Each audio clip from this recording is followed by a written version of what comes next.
Welcome to our second tea time session with Kids Regio. I'm very happy to today welcome Lennart Ström, Director of brane Forum in Malmö, Sweden, today as my guest. Thank you for joining, Lennart. Thank you, Anna. It actually came pretty naturally to invite you to the first really tea time session because brane, and formerly known as Financing Forum for Kids Content, is one of the first, if not the first, partner that Kids Regio ever had. So I'm really happy to be doing this today with you. And I'm jumping right over to the first most important question, actually. What kind of tea are you drinking and what kind of cup do you have with you today? I have this very beautiful silver cup, specially made for me from Sweden. Can you see that? Yes. It's elks. We have a lot of elks here in Malmö. I can actually see 3 of them outside my window now. And I have breakfast. No, I'm joking. We don't have any elks here. But it's a breakfast tea, and I want to name the brand. I wasn't allowed to do that because they haven't paid me. But it's... We need to negotiate that for the next tea time talks to get some. Exactly. But it's English. No, so let's kick it off with the next question.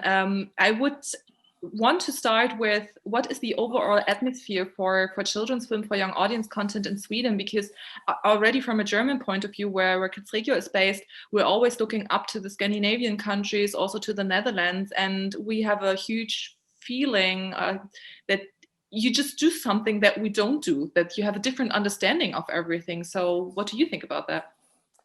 I mean, children culture has always been on the top level in the Nordic countries. I mean, we look the same, all of us up here, and there have been dedicated money for children film for ages. I think the Danes started it, actually, as they start a lot of things in Denmark. And the atmosphere, it depends who you're asking. And now you're asking me. I mean, there is we have a quite high profile family films, as they choose to call it. At the moment here in Sweden, we have this Nelly Rap film, and we have Jerry and Maya films, and Bamse, Mamma Moo has been also, and they have been having quite a big attendance. But now during the pandemic, of course, it's been much more. But that's another thing. That has nothing really to do with the atmosphere. But we have a couple of SF studios in Sweden, for instance, who make the Mamma Moo and the Bamse films that are based on brands. Everything is based on brands. Jeremiah, Nelly Rap is based on books. So you don't see that many based on original scripts anymore. And that is, of course, because the producers and distributors they want to hook it onto something. For me, if I were talking from my point of view, I would like, it doesn't really push the boundaries for the children film. It's actually kind of making the same things all over again. And that's just a matter of taste, actually. And I can totally understand why producers and financiers are going for the brands, because they know what they're going to get, so to speak. It's much more daring to be experimental, to do something. But we need those experiments. We need those daredevils who actually can push the boundaries and give the young audience maybe more demanding films, more that get their brains to work in a better way. My question is always, what do you want to bring along when you go out from the cinema? If we talk from a cinema point of view, what do you want to bring out in your kind of mental bag after the film? And that's a good question. Do you have any special funding schemes supporting not only the brands, but maybe some original content? I know we have that in Germany with the Outstanding Films for Children initiative that is exactly addressing this problem or this challenge to not only have brands and book adaptations, but really original scripts for children. How's that working in Sweden? I'm not really sure if there are any. There could be some initiatives on local and regional ways in Sweden. It could be from the Swedish Film Institute. They have a special consultant who is dealing with children film or family film, or what do you call it? And also we have some of the regional funds, as Film i Skåne is where I am sitting in the south of Sweden. They have also a special kind of eye for projects that are aiming for a young audience, not children, for young audience, as we are doing. Let's call it young audience, because it's I think it's up to 18 or something. I think we should think. So there are I think we have some better circumstances here in Sweden to get dedicated money. But for your question about for original scripts, it's not that easy, and it's never been easy with original scripts. Sure. It's not only for children film. It's you have to be very, very courageous to do that, and sometimes it works. I also think you need to have some incentive to actually develop those kinds of projects. So to have some programs that actually help you develop original scripts. I know that you, especially also at mBrain, have this initiative Real Young, that is not about fiction projects, but about documentary projects for the young audience, which is also quite unique, I think, in Europe, documentary development for a young audience. Can you tell us more about that? Yeah, we felt 7-8 years ago that we couldn't find good documentaries for a young audience, but we knew that there were producers who wanted to do it. And Netherlands is, of course, a perfect example where they actually have both dedicated money and they have slots for it, and on the television channels, in the strange way of the television channels in Netherlands, but it works very well. So we started this Real Young workshop where we invite producers and directors to make presentations of their projects in a very, very early stage, towards a young. The target group will be there, and also some experts give them some kind of responses, and that is so we don't give money, but we give insight, and that is crucial for a producer at the beginning of a project, of any project, to get feedback, because sitting alone in your room to be a brain to make something that doesn't work really. You need to be bold enough to share what you would intend to do, to get responses from other people, and Real Young workshop, it works fantastic. I mean, it's really one of our big things at mBrain. Actually, it's Real Young. And you have young people there with the producers Yep. in the workshop. Yeah, how did you do? How did you come up with the idea? How do you prepare the young people? How's that working? It was Annette Breiner, who was my predecessor, who wanted to have the target group, and she's totally right. But can they do that? Do they dare to say anything? But it showed up that we had some kids from age of 10 actually up to 15. And here in Sweden, and we also have some for Denmark, they're very good in talking English, and it worked very, very well. We prepared them only that they would read about the projects beforehand, so they know anything about it, but we don't push them so they have this big responsibility. We just give us your opinion of what you think of it. And I know there are some of the kids have been there 2 times. And from the first year, they said, "Oh, next year I'm going to talk much more, because now I understand." They actually listen to us. And if the kids were 1.80 meters when they entered the room, they were 2 meters when they left the room, because their voice was heard, and that is fantastic. And we need to bring on the audience much more in the development. And that's not also only good for the producers, obviously, but like you just said, for the children, so they learn so much with it. It's really also film education, if you can say so, and in a really different way, not working with the finished movie, but really in the development process already. Yeah, and we're talking about film is very much about engagement and very much about emotions. It's not an intellectual. Film is not intellectual. So they understand suddenly there are no bad or wrong answers or reactions. They can just react out of what they are thinking, and I think we need to if we're going to have kids at mBrain as experts, they need to be proactive. They need to deliver something. I mean, otherwise you're just sitting and seeing a film, and you're not proactive in that sense. So you need to bring along the kids and give them the voice, because they are also an audience. They are also people. They're not preparing to be cinema goers. They're already cinema goers as we speak. So deal with them in a decent way, and I think we do that. We have, yeah. I would actually really like to have a sneak peek in one of the Real Young sessions. Maybe this year I might be invited to have a little look at that. If you can bring me some more tea, then because I think I can we'll work squeeze some arms about that. So I know the Real Young workshop is always the day before Brane kicks off with the opening industry day. No, it's actually the same. When in the glory days when we actually met, it was in the morning from 9 to 1 o'clock, and then the opening industry day started at 2 o'clock or something.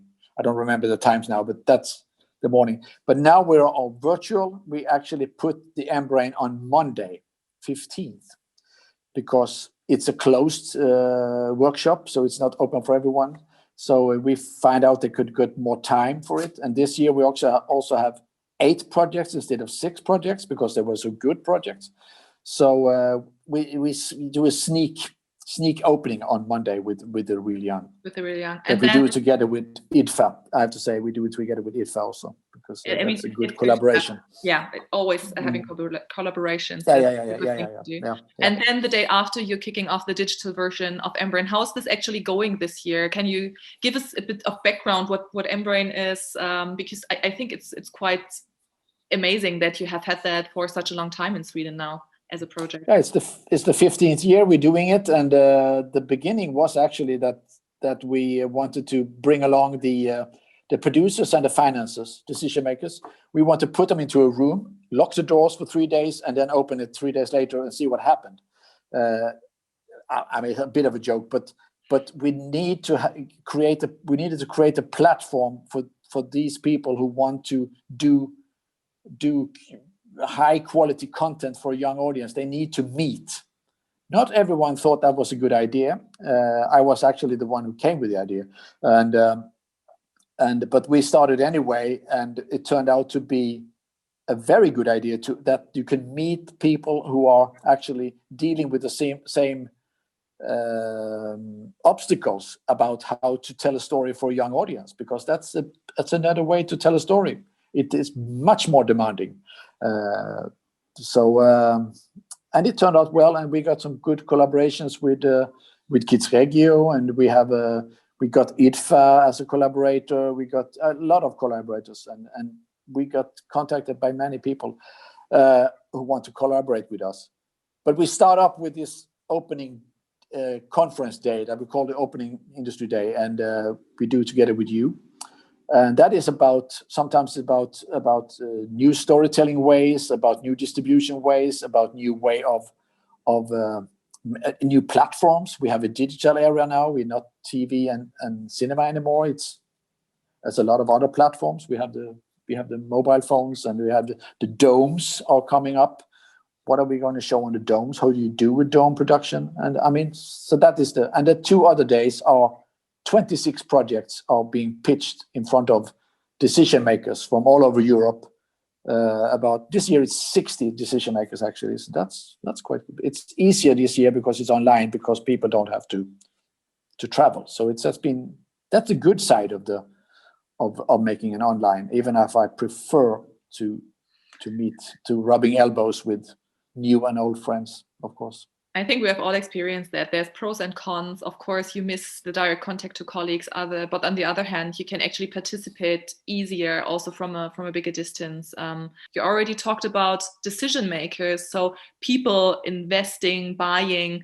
What are those kinds of people, kind of distributors, cinema operators, broadcasting stations do you have in Sweden that are interested in young audience content?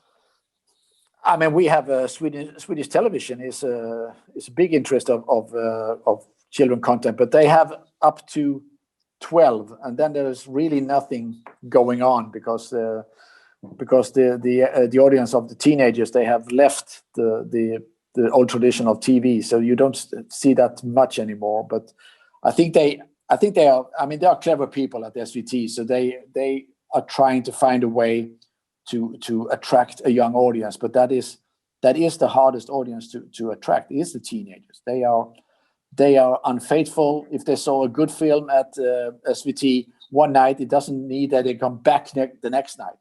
They go for Vice, or they go for YouTube, or they go wherever they want. So, and we have, of course, we have the Swedish Film Institute, and we have who also is pushing to make films for young audience, but it has been more kind of family-oriented films, much more of brands, as I said earlier. We don't see the daring new. We don't see them there. You see them on other platforms and financed, but in other ways, actually. But I mean, we have crowdfunding. We have people who makes films anyway, in spite of don't have any money, because it's easier today to make a film. Yeah. Technically, yeah. It's easier technically to do a film. It's still as hard as always to make a good story. That has nothing to do with the use of digital technique. It's still the story at the end that is that's the one we are looking for. Yeah, definitely. So what I don't know if that was an answer for your question, but I think, I mean, we don't have right or wrong answers to questions. It's just really to get to know Sweden if you're not living in Sweden and don't know Sweden so well. So one other thing that might be interesting to people just getting to know the landscape is, apart from Embrin that we already spoke about, what other festivals, markets, industry events do you have that deal with the topics for the young audience? We are the ones here in Sweden. We are the ones actually, for us being a professional business-to-business forum. We are the only one, and we also have one in Warsaw. You have Cinekid. We have a lot of film festivals. We have here in Malmö. We have the Buff Film Festival. It's been around for a lot of years, over 30 years.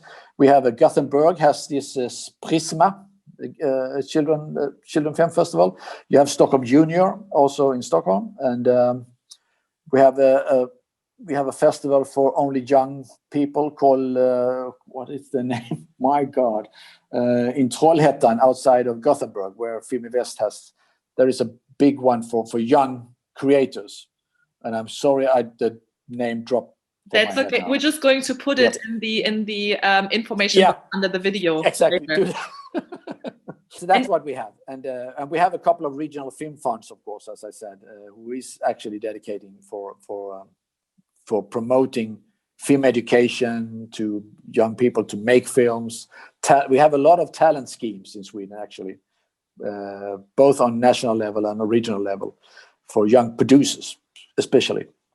That's good. Yeah, you just mentioned Film i Skåne, Film i Väst, so you don't only have the Swedish Film Institute, but all those different regional film funds as well. And from what I understood, or from what I know at Film i Skåne, there's a person actually dedicated to doing film education work for the young audience, which I think is quite amazing that there's a person dedicated to do that. Well, for me, it's not amazing because I think when I started, I was actually among those who started Film i Skåne. We were film educators. That's how we started the whole thing. There was a big movement in Sweden. We have 23 regional centers, and everyone was working with film education. Then suddenly some of them got also production money as Film Invest, who's the biggie. And up in the north, we have Film Pool Nord and Film i Skåne. And also in Stockholm, of course, they are now gaining a lot of money in Stockholm. So it was actually better before, I think, but it's still Film i Skåne has a person who is actually dedicated to this. They also have a studio where the kids can come and try to play in the studio, to make their own films. As the technique, as I said earlier, is much more easy as when I started in the analog days. I think we down here in the south of Sweden, we are quite good in film education. We also have in Gothenburg, there is Focusbu has this film education part up in Gothenburg with very, very good film educators for film education. What is actually Focusbu? I have read so much about them, but I can't really get my head around what they are actually doing. Focusbu is a distributor, a buyer and a distributor. And that's what they do. They have the office in Stockholm. They buy art house films and they distribute art house films. But they also have one person, Rosemarie Strand, who is in charge of children film. So they are maybe the one who is actually in the front line when it comes to art house and high quality film for children. But we have also, so that's what they do. And then in several parts of Sweden, you have Focusbu Cinemas, but they are their own entities. And they put on their own program. But there is a big movement from the old glory days of the social democratic socialism way that worked very well, and they are ahead of it, even if they have, as everyone else has, problem right now, but due to the pandemic. So Focusbu is one with the big flag when it comes to children film in Sweden for the cinemas. That's so education. Yeah. So this is why I couldn't wrap my head around it. So they're distributing, they're also active in film education, they also have cinemas. It's really like, what are you? What is this institution? That is really quite amazing. I was in Focusbu board a couple of years, and I was really also who is doing what. Yeah? And it took me a while to understand that, but it's really, really great. It's really great. And we have another also, Focusbu Parker. I don't know the English name of that, but that's also based from the Social Democrats. They also have art house cinemas around in Sweden, but not that much for children film. But still, you have a lot. I think always when you speak to the Scandinavian colleagues, is they are pointing out what they are missing. And when you're coming from another perspective, you're like, but you already have so much. We would really like to have some of the things that you have. I mean, always aspire to have more for the young audience. Of course, I'm all for that. Of course. So that would actually lead me to my last question for our talk. Something that is very important to me also in the work for Kids Regio is the research, because we always need to have a knowledge about what do we actually have to make a discussion about what more do we want, what more do we need, what do we need financing for. So what's going on the research front in Sweden? Do you have anything? I wish I could give you a better answer on that, because but I was talking to one who makes research and writes a lot about this, Malena Jansson, and she's really good at this, but she means that there hasn't been done that much lately, actually, when it comes to research about and writing about children films and pushing it forwards, because everything is now jumping from the children film to social media to fake news. Everything is much more about that now. It's taken over the whole agenda. So film education and the development of children film is not really on the politicians' agenda. I wish I could say that there were a lot of research being done at the moment about children film, but it doesn't seem to be that way. But that could change. We are in a difficult time. I know that the Swedish Film Institute had a lot of ideas they were trying to do for the 2020 year, that fantastic 2020 year that was that fantastic. So they're putting everything on hold. So, but to give you a blunt answer, no, there's not that much research being done lately. And that's another thing also about new people coming into the business, contacting you. When you are talking to, for instance, for a consultant at the Swedish Film Institute, they cannot put money into a film that is from Germany, for instance. They cannot just say to the producer, yeah, I'm going to give you this amount of money. But they can tell the new producers how it works, that you need to go to a Swedish producer and getting co-production deal with them. And they are the ones who go to the Swedish Film Institute and get money. And I think it's the same as you have in Germany or everywhere. So. But you need to know how it works. So you should just come to either Brane mid-March or to the Warsaw Forum in fall, or to Syndicate to actually meet the people, to meet the producers, to get into this contact. So this is actually the next meeting opportunity is mid-March for the mBrain Forum. And I think this is the perfect way to end our talk today, Lennart. Thank you so much. I'm wishing you all the luck in the world to make your digital version of mBrain come true mid-March without any hiccups. I know it's quite challenging. Kids Regio will be on board for the opening industry day. And we will also be very happy to see a couple of people who have listened to us today also to join us for mBrain on the 16th of March. You're welcome. Thank you so much. Thank you very much. And also thank you to everyone who listened to our talk about Sweden. Next up will be Switzerland. I am looking forward to talk to Julia Thal, producer and one of the initiators of the AG Kinderfilm, in English, Working Group Children's Film in Switzerland.